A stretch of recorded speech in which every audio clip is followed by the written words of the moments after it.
नमस्कार दोस्तों, बिहार भी यूट्यूब चैनल में आपका एक बार फिर से बहुत बहुत स्वागत है। आपने अभी तक इस चैनल को सब्सक्राइब नहीं किए हैं तो लाल रंग का बटन दबाकर चैनल को सब्सक्राइब कर लें और बगल के घंटा बजा दें ताकि इस चैनल पर जो वीडियो अपलोड हो वह सबसे पहले आप तक पहुंचे। हाँ दोस्तों, लाइक करना नहीं भूलेंगे क्योंकि आपके लाइक करने से ही हमारे मेहनत का फल मिलता है। तो आइए सबसे पहले 10 बड़ी खबरों पर ध्यान दें। सेवा काल में मृत्यु पर नियोजित शिक्षकों के आश्रितों को 4 लाख देने की मांग उठी। दाखिले में टोला सेवक, जीविका दीदी और तालीमी मरकज की जिम्मेदारी। प्राथमिक शिक्षा निर्देशक 5 मिनट निर्धारित एजेंडा बिंदु पर समीक्षा प्रस्तुत करेंगे।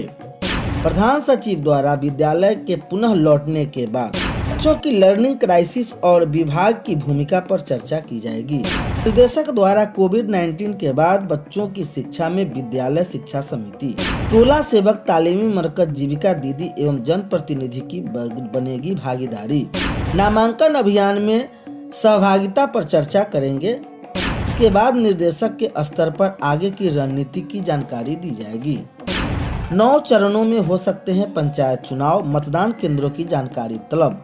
राज्य निर्वाचन आयोग के निर्देश पर पुलिस मुख्यालय सुरक्षा की तैयारियों में जुटा। ईवीएम खरीद को लेकर चुनाव आयोग के खिलाफ हाईकोर्ट में याचिका। एनओसी का मामला, राज्य निर्वाचन आयोग ने खटखटाया न्यायालय का दरवाजा। 15 जून को समाप्त होगा स्तरीय पंचायतों का कार्यकाल। कॉर्पोरेशन लिमिटेड ECIL से multi post electric voting machine की खरीद। अब समाचार विस्तार से। सेवा काल में मृत्यु पर शिक्षकों के आश्रितों को 4 लाख देने की फिर से मांग उठी है। पंचायती राज एवं नगर निकाय शिक्षकों की सेवा काल में मृत्यु होने पर उनके आश्रितों को 4 लाख रुपए के अनुग्रह अनुदान राशि देने की व्यवस्था फिर से बहाल करने की मांग उठी है। इस बाबत परिवर्तनकारी प्रारंभिक शिक्षक संघ के प्रदेश अध्यक्ष वंशीधर ब्रजवासी ने वित्त विभाग एवं शिक्षा विभाग के प्रधान सचिव को ज्ञापन दिया है। ज्ञापन में कहा गया है कि तालीमी मरकज, शिक्षा सेवियों एवं शिक्षा विभाग में लगे अन्य संविदा कर्मियों को उनके सेवा काल में मृत्यु होने पर 4 लाख रुपए की अनुग्रह राशि देने का प्रावधान है।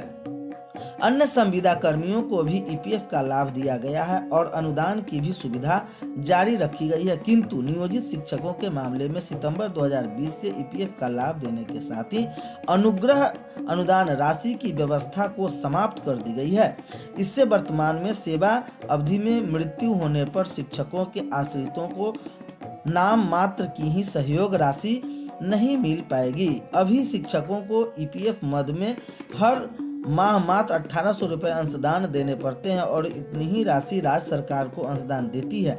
इस हिसाब से 4 लाख रुपए पूरा होने में 9 वर्ष लगेंगे। अपनी इस मांग को लेकर परिवर्तनकारी प्रारंभिक शिक्षक संघ की तैयारी में है।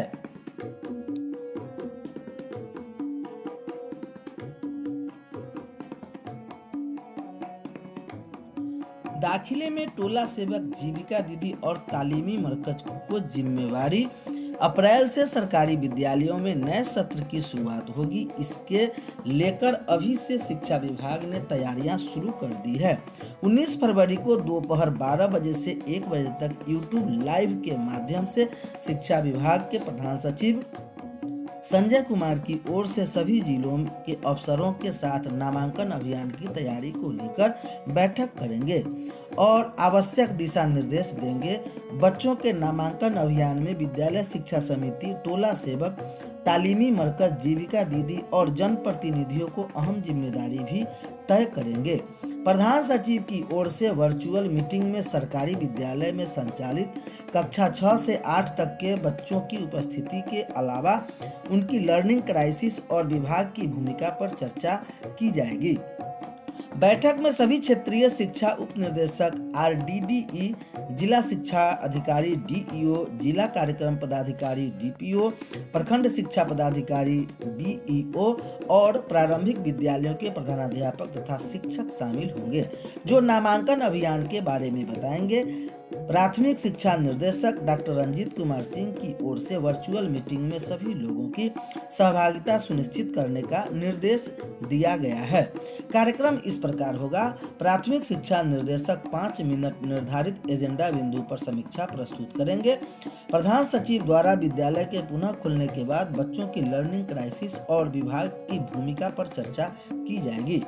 निर्देशक द्वारा कोविड-19 के बाद बच्चों की समीक्षा में विद्यालय शिक्षा समिति, टोला सेवक, तालीमी मरकज, जीविका दीदी एवं जनप्रतिनिधियों की भागीदारी एवं नामांकन अभियान में सहभागिता पर चर्चा करेंगे।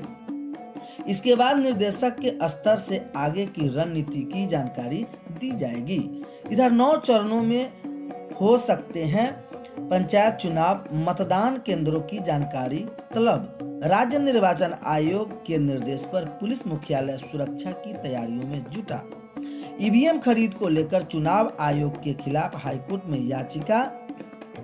राज्य निर्वाचन आयोग एसईसी ने ईवीएम खरीदने को लेकर भारत निर्वाचन आयोग ईसीआई द्वारा एनओसी देने में हीला हवाली पर अदालत का दरवाजा खटखटाया है। राज्य निर्वाचन आयोग ने अदालत में कहा है कि ईवीएम खरीद में देर होने से पंचायत चुनावों में विलंब हो सकता है। इससे संवैधानिक संकट पैदा हो सकती है। दरअसल बिहार में पंचायत चुनाव 2021 पहली बार इलेक्ट्रॉनिक वोटिंग मशीन से कराने की तैयारी है। एसईसी इसी आधार पर चुनाव इंतजाम सुनिश्चित करने में जुटा है, पर ईसीआई एनओसी देने में विविध पेच बताकर हिला हवाली का रहा है। ऐसे में Bharat electronic corporation limited ECIL से multi post electronic voting machine की खरीद को लेकर ईआईसी की ओर से हो रही देरी को लेकर एसईसी ने पटना उच्च न्यायालय में याचिका दायर की है। उच्च न्यायालय में एसईसी ने कहा है कि ईवीएम मशीन की मंजूरी मिलने में विलंब के कारण तय समय पर पंचायत चुनाव संपन्न कराने में बाधा उत्पन्न हो सकती है। चुनाव मार्च से लेकर 15 जून से पहले 9 चरणों में पूरा किए जाने की योजना है। राज्य निर्वाचन आयोग के निर्देश पर पुलिस मुख्यालय सुरक्षा की तैयारियों में जुटा। प्रदेश में मई जून महीने में संभावित पंचायत चुनाव 9 चरणों में कराया जा सकता है। इस संभावना और राज्य निर्वाचन आयोग के निर्देश पर पुलिस मुख्यालय अभी से सुरक्षा तैयारियों में जुट गया है। पुलिस मुख्यालय जिलावार रिपोर्ट तैयार कर रहा है ताकि पुलिस बल को चुनाव में तैनात किया जा सके।